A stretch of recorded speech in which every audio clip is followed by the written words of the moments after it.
Je n'ai rien fait du tout. C'est sans importance. Car mademoiselle Patricia Lane a été attaquée par derrière. Il lui a donc été impossible physiquement, ne serait-ce que de toucher les cheveux de son assaillant. Et alors, que voulez-vous dire? Je vous l'ai déjà dit une fois, monsieur Collins. Ce sont toujours les petites erreurs que commettent les criminels sans le savoir qui nous ouvrent les portes de la psychologie et nous mènent jusqu'à eux. Ce qui se vérifie une fois encore ici. Le cheveu trouvé sous l'ongle de la victime est l'acte d'un homme trop intelligent, trop audacieux.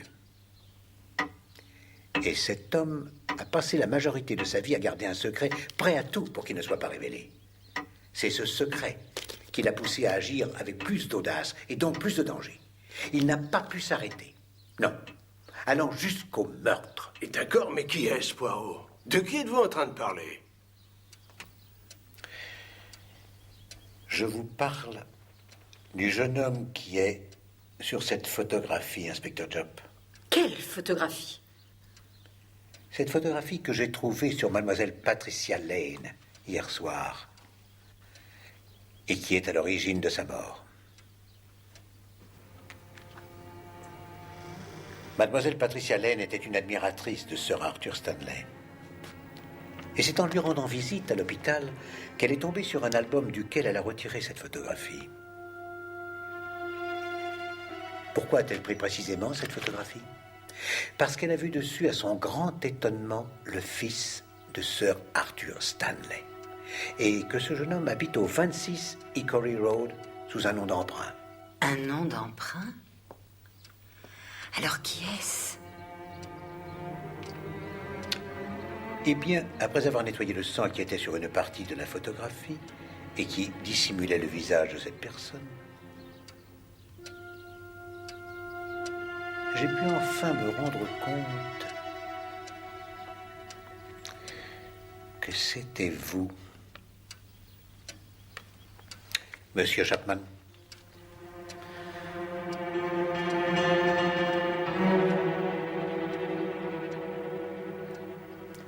Niez-vous que votre véritable nom est Stanley?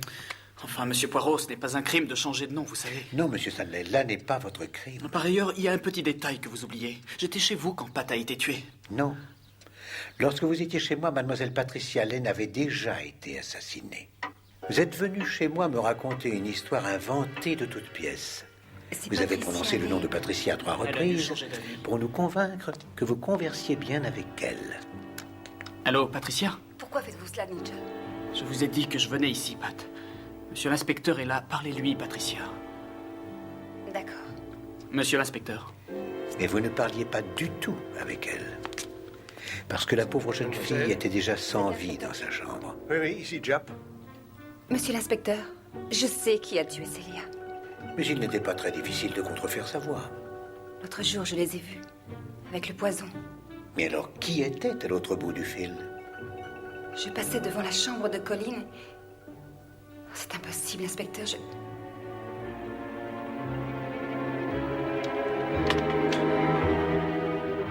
C'était votre complice, mademoiselle Valérie Hobhouse.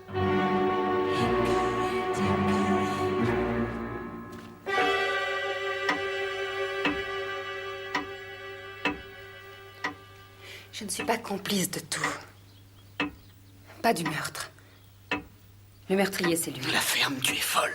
Je suis désolée, Nigel, mais je n'en peux plus. Il n'a aucune preuve. Tu ne vois pas qu'il n'a rien contre nous? Non.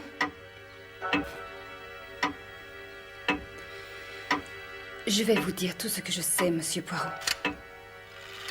Je vais faire une déposition.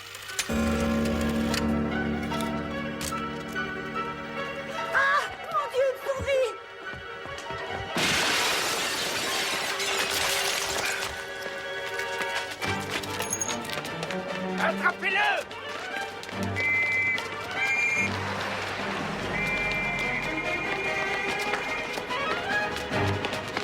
Ne laissez pas s'enfuir!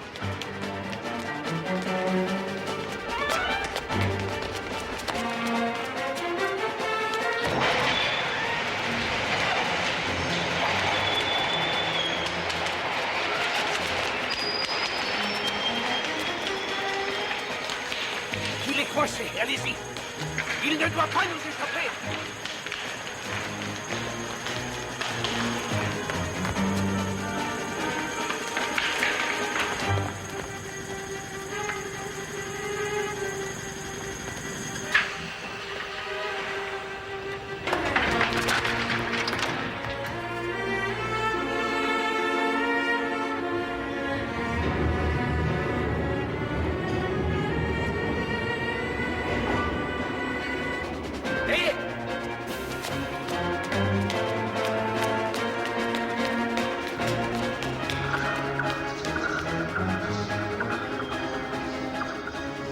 C'est bon, mon garçon. Tu ne peux plus t'échapper.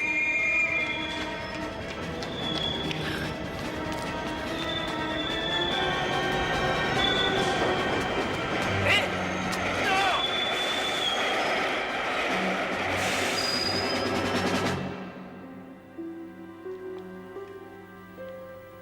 Nous sommes rassemblés en cette triste occasion pour rendre un dernier hommage à un homme dont la vie a été tragiquement écourtée. Mais cet homme restera dans le cœur de ceux qui ont cru en lui. Pour tous ceux à la recherche de la justice, Sir Arthur Stanley sera toujours avec eux. Veuillez vous lever, je vous prie.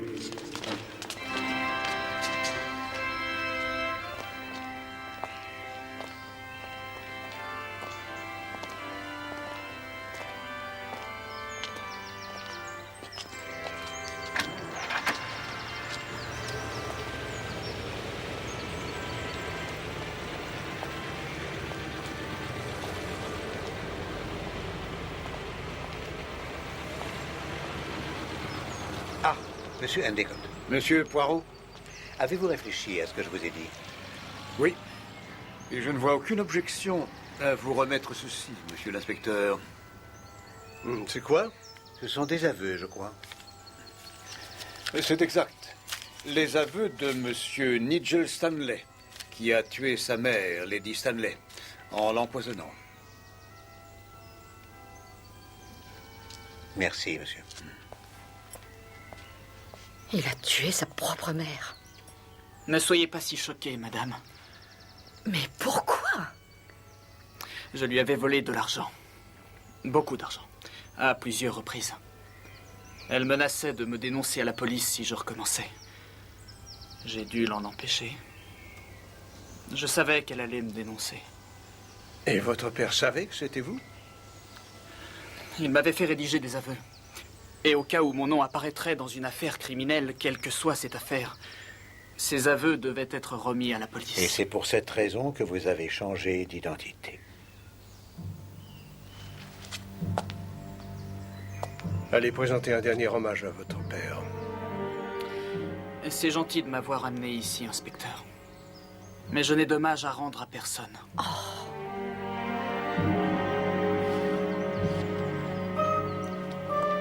C'est vraiment très gentil à vous de m'inviter ici, inspecteur Japp.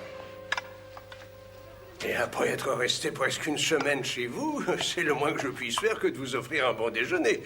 Pour vous changer de... oui, enfin, pour goûter un plat bien de chez nous. Et cette bonne Madame Japp rentre aujourd'hui, alors? Oui, vers 15 heures. Ah, ouais. Voilà. Voilà ce que moi, j'appelle de la nourriture. Ça, c'est de la purée de pommes de terre, et ça, des petits pois. Mais nous, on appelle ça des pois cassés. Vous allez adorer. Et ceci, c'est le plat de résistance. Des boulettes. Des boulettes? Oui, c'est ça. Et il y a une gelée pour finir. Une gelée? Oui, c'est un dessert typique de... Tout cela est tragique, inspecteur Japp. Non, c'est très bon. Je ne peux rien toucher de cette merveilleuse nourriture. Quoi? Et pourquoi? Parce que je suis atteint d'une allergie aux boulettes. Une allergie? Oui. Je ne sais pas comment vous dites ici, mais en Belgique, c'est connu sous le nom de... la phobie des boulettes. Je n'ai jamais entendu ça. Je suis désolé, j'aurais dû vous prévenir, bien sûr. Je reconnais que c'est quand même contrariant. Oui, c'est... Enfin, vous goûterez à ma gelée. Vous n'avez pas la phobie de la gelée, au moins? Non.